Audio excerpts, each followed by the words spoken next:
Olá, meus queridos alunos, graça e paz. Seja bem-vindo a mais uma aula. Eu espero muito que você tenha gostado da primeira aula e espero também que você esteja com seu caderno, seu lápis, a sua caneta, a sua borracha em mãos, para darmos continuidade. Na aula passada, nós falamos aí sobre alguns erros que você deve evitar quando for estudar a Bíblia, quando for interpretar a Bíblia. E nós paramos no quarto erro. Agora vamos dar continuidade, tudo bem? Então pegue seu livro e vamos tomar o conhecimento aqui. Quinto, tomar textos do Antigo Testamento e aplicar à igreja sem confirmação do Novo Testamento. Isso aqui é importantíssimo falar para você. Porque esse é um dos erros que eu poderia dizer que mais acontece na igreja. Os pastores, os pregadores cometem constantemente. Muitos usam indevidamente Deuteronômio 22, versículo 5, para proibir mulher cristã usar calça comprida. Não tem sentido esta prática. Essa é uma forma arbitrária e desprovida de responsabilidade e fundamento.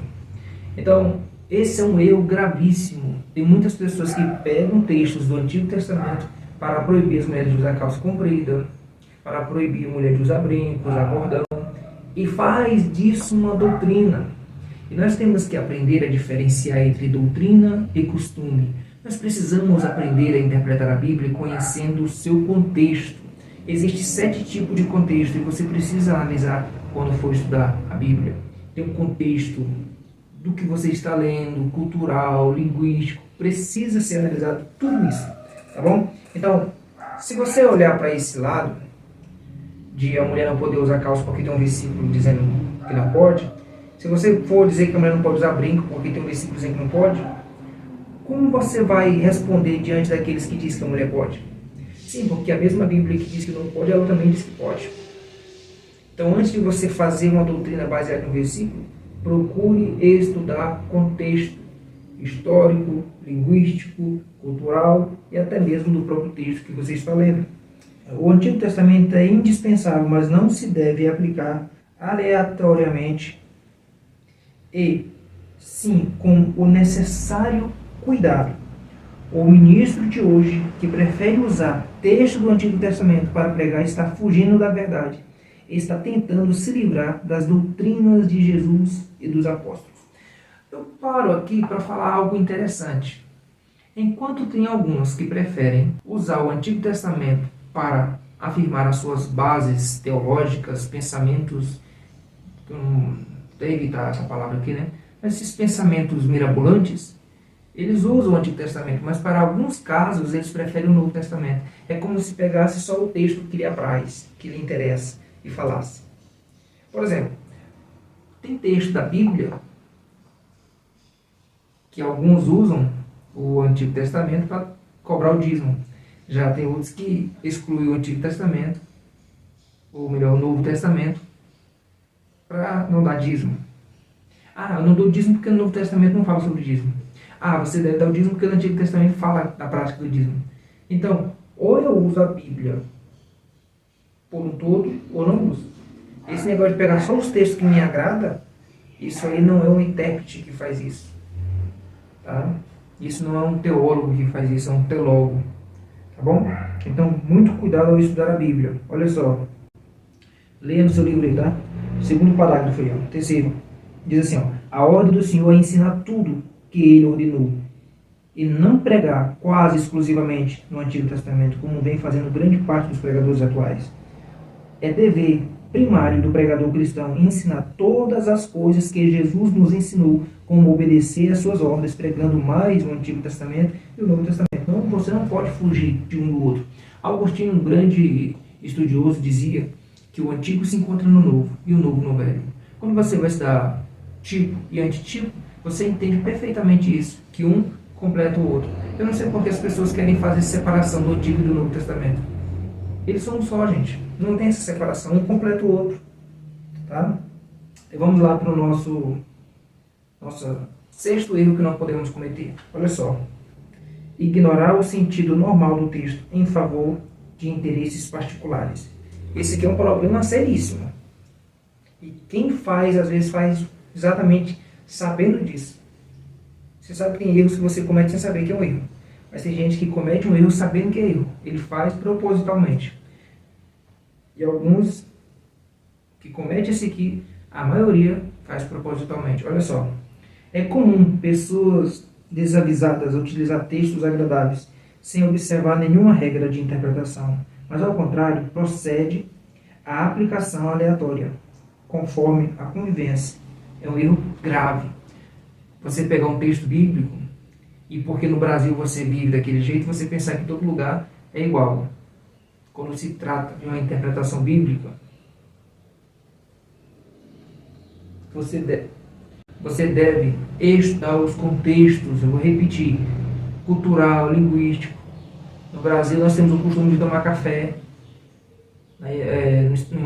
em Israel é vinho, no Brasil nós usamos short, calça, na Escócia usa saia, vestido. Então cuidado ao tentar interpretar um texto bíblico conforme a sua cultura, conforme a sua mentalidade. Sétimo, impor sentido ao texto, contrário ao contexto. Isso é um problema seríssimo. Tem gente que ele tenta colocar, ele não faz uma exegese, ele faz uma exegese. Ele coloca um sentido no texto, a qual o próprio contexto rejeita. Vamos ver aqui, ó. Isso, segundo alguns, é pretexto. Por quê? Porque um texto fora do contexto é pretexto. Pense nisso. Então, olha só. Esses intérpretes não se dão a tarefa de investigar o sentido pretendido pelo escritor ou por Deus através dele, no caso, através do escritor, para fazer a aplicação com segurança. Esse é um grave erro e prejuízo imensurável. Tá vendo? Gente, você interpretar um texto conforme a sua própria mente, tentar colocar ideias no texto sem tentar descobrir o que o autor quis dizer, o que o próprio Deus quis transmitir, é um erro gravíssimo. Você não deve usar a Bíblia para falar o que você quer, o que você pensa. Você deve ser um vaso para falar o que Deus quer falar por meio da Bíblia. Só fale o que você sabe, não fale o que você não saiba. Oitavo, garantir o significado de texto bíblico com base em apenas uma tradução. Esse aqui é um erro gravíssimo. Você pegar uma tradução de Bíblia e tentar dizer... Deixa eu colocar aqui. Você pegar um texto da Bíblia e tentar dizer que aquilo ali é verídico, porque esse aqui é um erro gravíssimo. Quando você pega um significado de uma palavra e tenta dizer que esta palavra tem o mesmo significado, o mesmo sentido em todas as versões. Isso aqui é um problema seríssimo. Por exemplo, olha só, tem um texto que diz assim, ó, por que te abate a minha alma? Por que te perturba dentro de mim? Olha a importância de um contexto. O que é a alma aqui? A alma aqui é a mente. No contexto, nós vamos entender que ele está se referindo à mente. Como uma espada que ultrapassou a minha alma, está se referindo ao coração. O sangue, ou melhor, a alma do teu irmão clama-me desde a terra. Em algumas versões está alma, em outras versões está sangue. Então, cuidado com você garantir o significado de um texto bíblico baseado em apenas uma tradução. Isso é gravíssimo. É exatamente por causa desse erro que alguém saiu dizendo por aí que Davi era gay, que Noé era viado, gay, homossexual. Porque o texto lá diz assim, e os filhos de Noé conheceu a nudez do pai, e Jonathan conheceu a nudez de Davi. Aí a palavra conhecer sempre está trazendo o significado de uma relação íntima. Porque Adão conheceu a Eva e gerou filho. Noé conheceu sua esposa e gerou filho. Então alguém pega esse significado aqui e pensa que em todo lugar é a mesma coisa, e não é. Então você pode cometer um erro gravíssimo. Então, cuidado. Por isso que eu digo para você, não tenha somente uma Bíblia em casa. Aí eu falei assim, você tem que ter várias Bíblias. Aí alguém falou, olha o tanto de Bíblia, que eu tenho 25 Bíblias aqui em casa. Eu falei, então me perdoe, eu errei. Não é várias Bíblias, várias traduções. Tem a NVI, tem a King James 1611, tem a Corrigida Fiel, tem a ARA, tem a Arca, tenha todas as versões de Bíblia que você puder. Não é vantajoso você ter várias Bíblias, mas sim quando você tem várias traduções de Bíblia. Tudo bem? Então aqui no nosso livro está escrito assim, ó, a Bíblia é toda inspirada por Deus, mas as traduções são produzida pela intelectualidade humana e por isso estão sujeitas a pequenos erros. Para garantir o sentido de um texto extraído da tradução, é necessário investigar profundamente. Um bom recurso em relação ao Novo Testamento é adquirir um Novo Testamento grego interlineares ou com traduções literal. Isso nos ajuda muito. Alguém já me procurou apavorada por causa disso aqui. Gente, não é que a Bíblia original, que no caso que as Sagradas Escrituras têm erro. As Sagradas Escrituras, elas não têm erros, ou não têm erro. O que tem erro é a tradução. Porque quando pegou o texto original, o texto que Paulo escreveu, o texto que Mateus escreveu, e foram traduzir para o português, tinha palavras que não tinha sentido, ou que não era encontrada no português. Então pegaram palavras aproximadas. Só para você entender, tenta traduzir a palavra saudade na linguagem argentina. Você não consegue, porque não existe essa palavra lá. Então existem muitas palavras no grego que não existem no português, muitas palavras no hebraico que não existia no português, era uma palavra hebraica que não tinha sentido no português.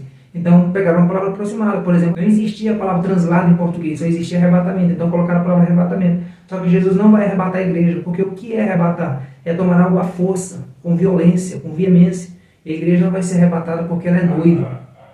Ela vai ser tirada da terra e colocada no céu, e não tomada à força, com violência. Jesus jamais ia maltratar a sua amada, a sua escolhida, a sua noiva.